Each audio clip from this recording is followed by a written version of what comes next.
from Hong Kong, and nice to be with you again. Today I want to continue the theme I began last week, which is to justify the statement I made 2 weeks ago. And that statement was that Christianity is the one true faith. Now, last week we examined the historical and archaeological evidence supporting the Bible's accuracy. My argument was that if the Bible could be proven to be historically inaccurate and not supported by archaeology, then what we have is no reason for believing its contents to be true. Now, given that Paul in 2 Timothy 3:16 states that the Bible is God-breathed, then historical inaccuracy and an absence of archaeological support for the Bible's contents would also call into question the whole of the Christian faith. However, last week we were able to show that archaeological finds have proven that the Bible is accurate. A few testimonies from the experts in the field support this fact. For example, regarding the Old Testament, William F. Albright, one of the greatest authorities on biblical archaeology, he has stated this: there can be no doubt that archaeology has confirmed the substantial historicity of the Old Testament tradition.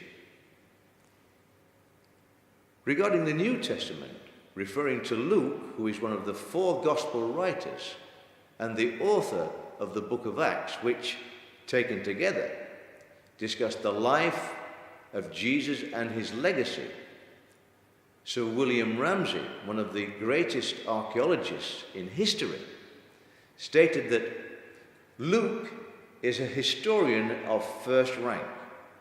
Not merely are his statements of fact trustworthy, this author should be placed along with the very greatest of historians. Now, this week, we will examine the authenticity of the Bible by uncovering the flaws in the scientific theories that are proposed as alternative accounts of the creation and development of this world to what we read in the Bible. The title of this teaching is Questions Science Cannot Answer. Now, in choosing this title, my argument is quite simple. If science, through its theory of the creation of the universe and evolution, cannot provide a satisfactory explanation for human existence, then we are left with the only feasible alternative explanation. God, through his intelligent design, created the universe and everything in it as described in the Bible. Let's begin by examining the competing explanations of the creation of the universe. The Bible is quite clear on how the universe was created, and the opening of Genesis 1 says it all. The Bible opens with the following statement: in the beginning, God created the heavens and the earth. In contrast to this simple truth, most scientists still believe in a version of the Big Bang Theory as an alternative explanation to the biblical account of the creation.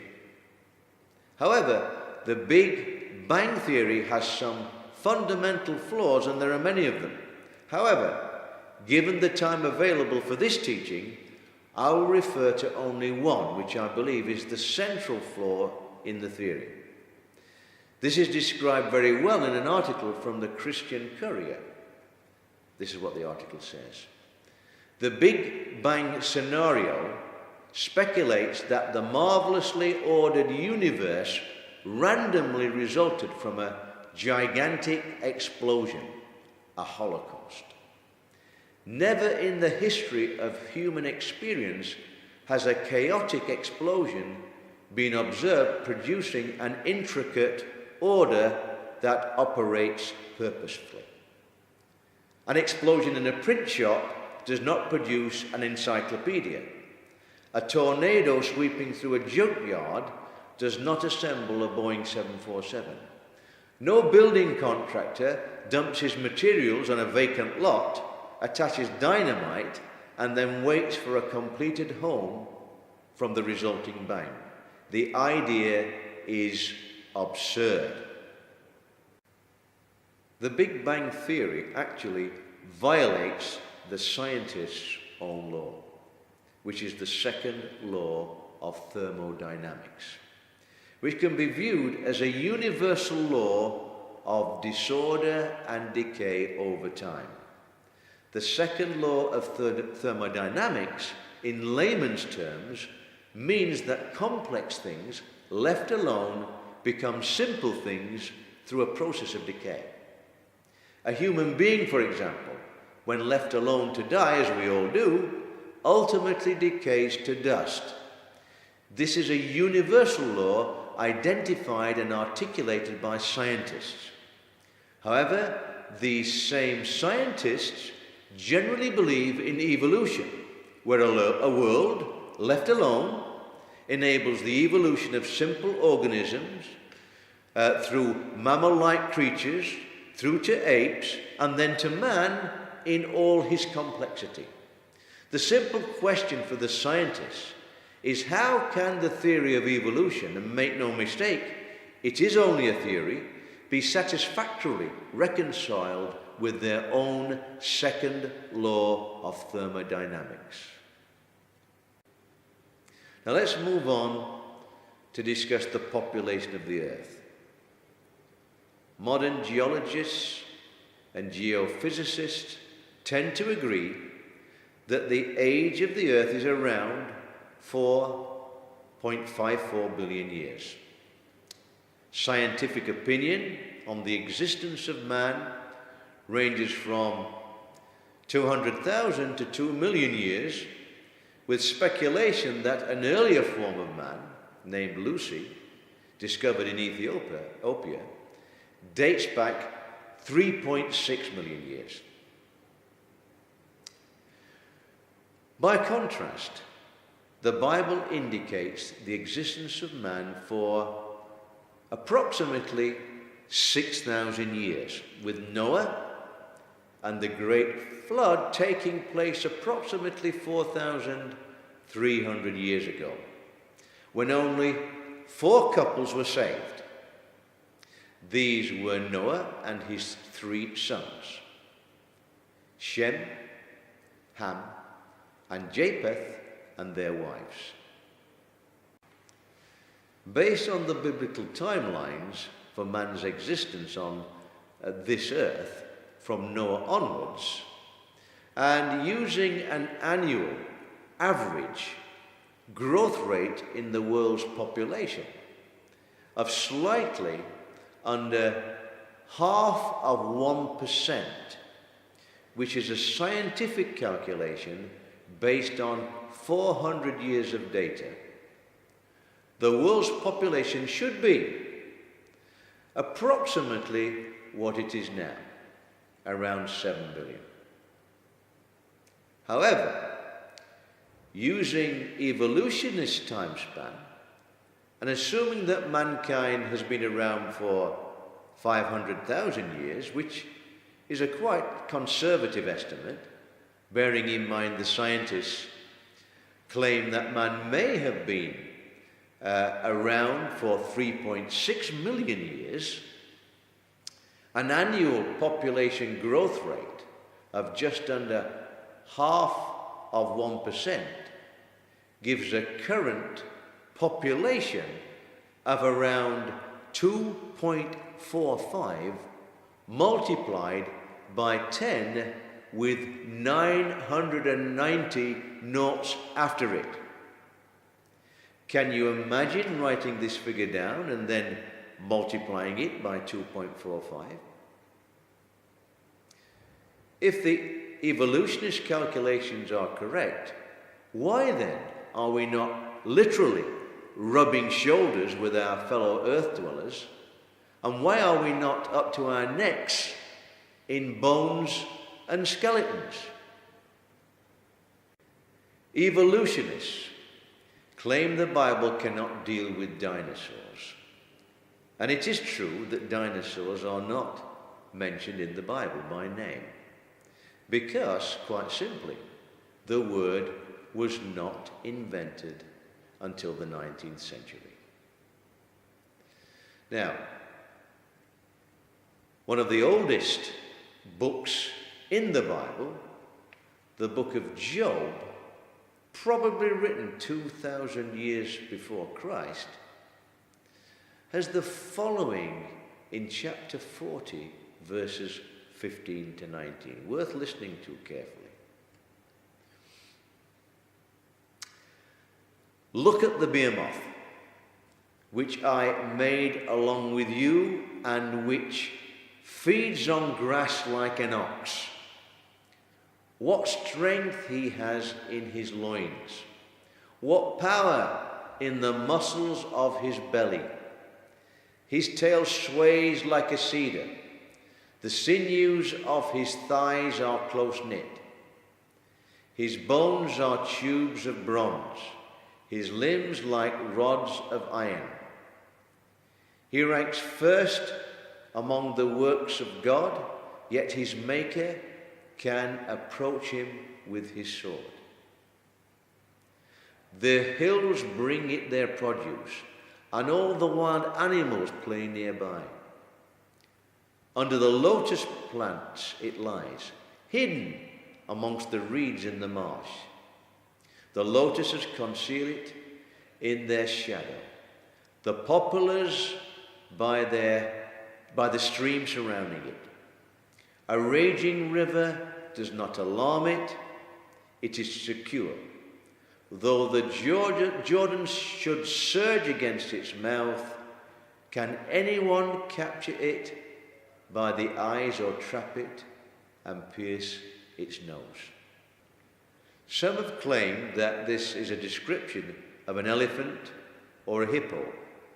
However, from the passage in Job, we learn that this is a particularly large creature. It ranks first amongst the works of God.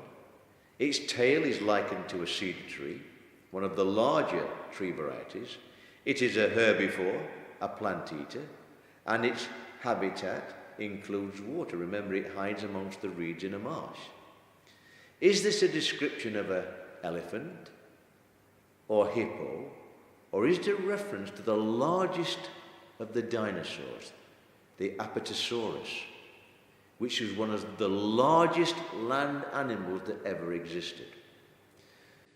Now you'll be seeing on your screen now a short video depicting an Apatosaurus, a creature that was formerly known incorrectly as a Brontosaurus, which you should be familiar with. Notice its overall size, and particularly the size of its tail. This creature was at home in water. In fact, it spent much time in water to keep cool, and it was a herbivore. It's also worth noting that the passage from Job states that the behemoth was made along with Job. If we accept for a moment that the passage in Job does in fact describe an Apatosaurus, then we have the coexistence of man with dinosaurs, something which is flatly denied by the general scientific community. However, there have been reports of fossilized human footprints being found alongside those of dinosaurs, and on some occasions within dinosaur prints, which certainly indicates the coexistence of man and dinosaur. In their book, Walking Amidst the Dinosaurs, Doctors Brad Harrab and Bert Thompson have reached the following conclusion. Contrary to popular opinion, dinosaurs do not present a problem for creationists. In fact, quite the opposite is true. It is the evolutionists who have a problem.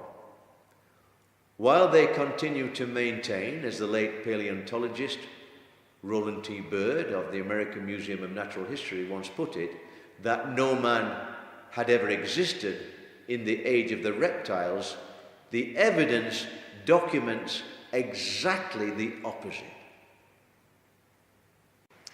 I want to talk now for a moment about the sea slug, not on everybody's lips, right? Evolution is about adaptation to the environment. Sea slugs feed on sea anemones that have poison darts sticking out of them, which sea slugs put inside their stomachs for their own defense.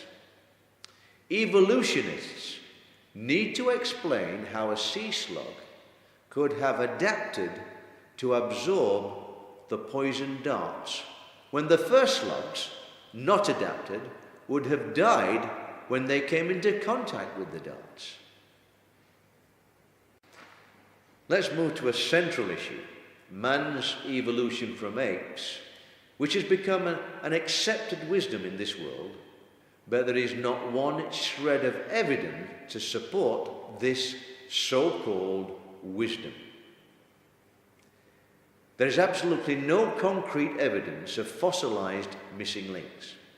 Not one of the so-called missing links or transitional fossils showing the link between ape and man have proven to be unquestionably true.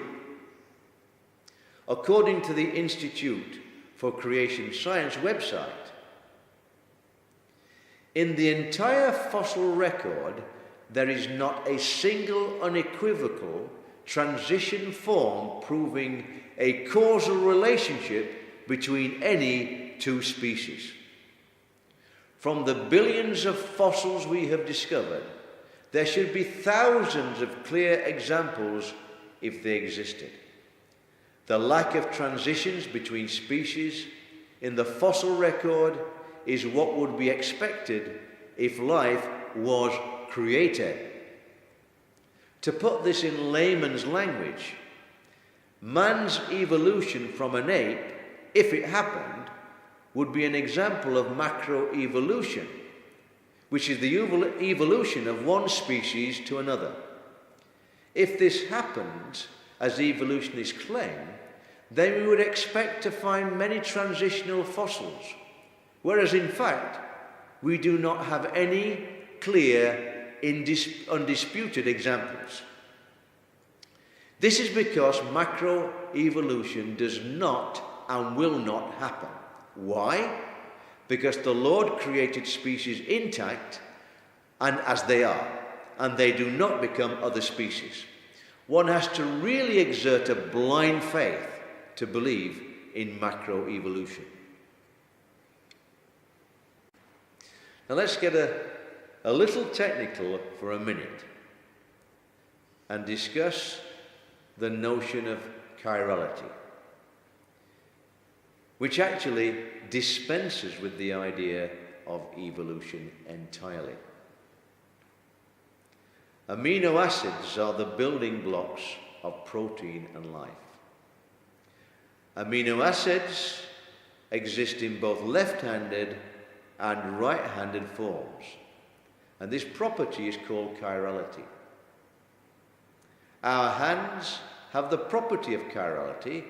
That means they are right hand or left hand mirror images. Now, only chains of left-handed amino acids are able to produce a working protein molecule that builds life. However, any production of amino acids by chance produces an equal proportion of left-handed and right-handed amino acids. Therefore, life cannot be produced by chance. And evolution is based on the idea that life came about by chance. Now this week, I presented just a few of the issues in the time I have available that scientists have not resolved in their attempts to explain the origins of the universe and human existence and development. There's a very good reason for this, and it is quite simply because their theories do not provide any credible answers to creation and existence.